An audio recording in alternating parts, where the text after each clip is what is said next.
O que é moderação de conteúdo? Como as plataformas digitais decidem o que pode e o que não pode fazer nas redes sociais? Esse é o tema do nosso Desinformante Explica de hoje. Vem com a gente!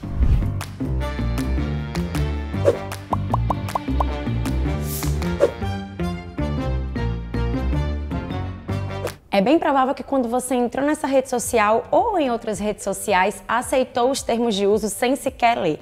Um levantamento da Comissão Europeia de 2016 mostrou que a maioria das pessoas realmente aceita os termos de uso, mas apenas 9% dos usuários abre o documento para ler o que tem lá. Já um outro levantamento nos Estados Unidos mostrou que 97% dos usuários entre 18 e 34 anos não lê os termos de uso antes de usá-los. Isso porque muitos deles consideram a linguagem complexa, mas não é só isso. Uma instituição financeira britânica fez um levantamento e para você poder ler os 13 termos de uso dos aplicativos mais baixados do Reino Unido, você precisaria de 17 horas. Então, além de complexos, eles são muito longos. Mas o que são esses termos de uso? Bom, esses termos de uso, junto com os padrões da comunidade, diretrizes da comunidade, vão dizer as regras das plataformas, ou seja, o que você pode e o que você também não pode fazer em cada uma delas. E essas regras são elementos centrais para a regulação da comunicação online.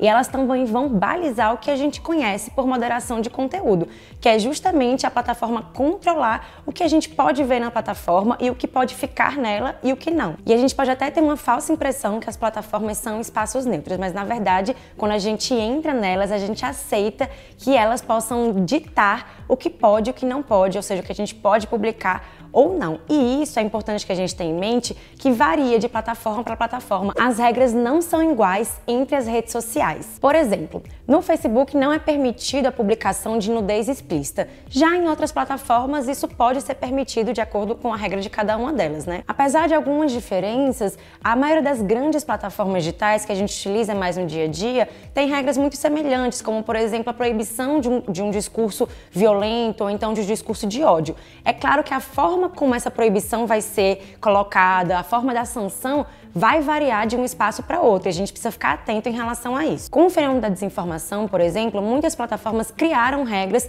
contra a desinformação. E aí é importante a gente também ter em mente nesse momento que essas regras das plataformas são sempre mutáveis. A cada novo fenômeno da sociedade, por exemplo, as regras vão mudando. Com a pandemia da Covid-19, criaram novas regras em relação a isso, do que podia e não podia ser dito em relação à doença, por exemplo. No âmbito da desinformação, as plataformas também criaram regras para conter esse fenômeno. O Facebook, por exemplo, diz remover conteúdos falsos que incitem violência, ou então que sejam prejudiciais à saúde, ou então uma mídia manipulada ou sintética, por exemplo. Assim como o Twitter também tem uma regra contra o compartilhamento de mídia sintética e manipulada, ou seja, aqueles vídeos que são manipulados, a gente chama inclusive de deepfakes. Já o Twitter, por exemplo, veda desinformação que possa causar danos além do mundo virtual, causar danos ao processo democrático e também viola a publicação de teorias da conspiração. E o que acontece se o usuário infringir essas normas? Bom, mais uma vez, varia. O Twitter, por exemplo, pode colocar avisos num tweet específico até suspender a conta do usuário. O YouTube também trabalha com um sistema de gradações, digamos assim, por meio de alertas ou strikes, como eles chamam.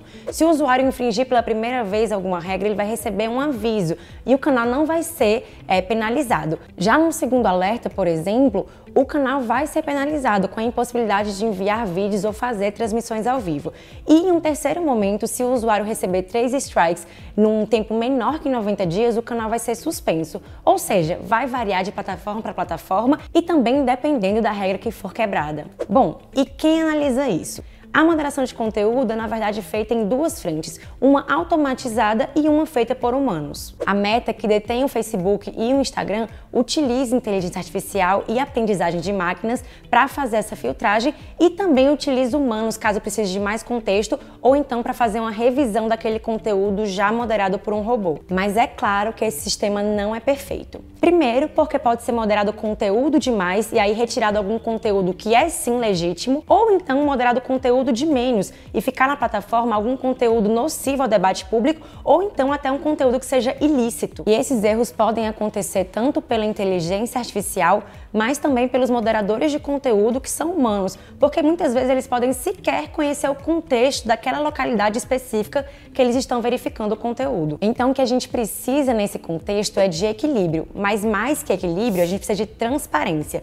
Organizações de todo mundo e também legisladores buscam mais transparência nesse processo de moderação de conteúdo das plataformas e também que essas plataformas deem ao usuário uma oportunidade de contestar aquela determinação da rede social. Então a gente precisa entender que mesmo que a moderação de conteúdo tenha erros e muitas vezes seja problemática, ou então até que precise de regras adicionais para que o espaço digital seja melhor moderado, ela é muito importante. E ela é muito importante para que a gente possa construir um espaço digital saudável e também garantir o acesso à informação de qualidade. Além de que ela é muito importante para que a gente possa combater a desinformação. E por isso que moderação de conteúdo é um conteúdo que a gente fala muito quando a gente pensa em regulação das plataformas digitais.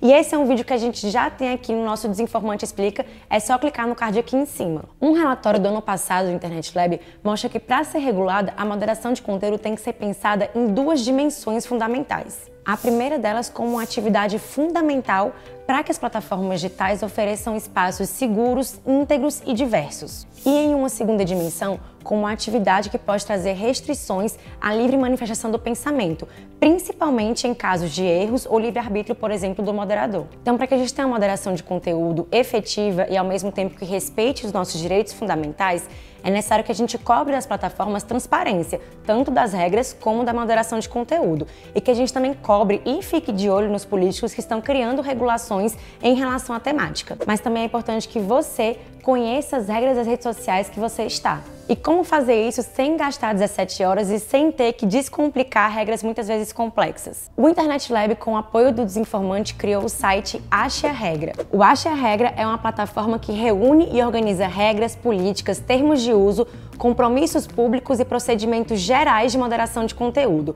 O objetivo é facilitar o acesso e consumo desses materiais, ao organizá-los e categorizá-los em uma única plataforma. E lá você pode encontrar as regras do Facebook, do Instagram, Twitter, LinkedIn, TikTok, Kawaii, enfim, várias plataformas, inclusive o Telegram e o WhatsApp. Se você gostou desse vídeo, aproveita, clica aqui no curtir, já compartilha com seus amigos e se inscreve no nosso canal.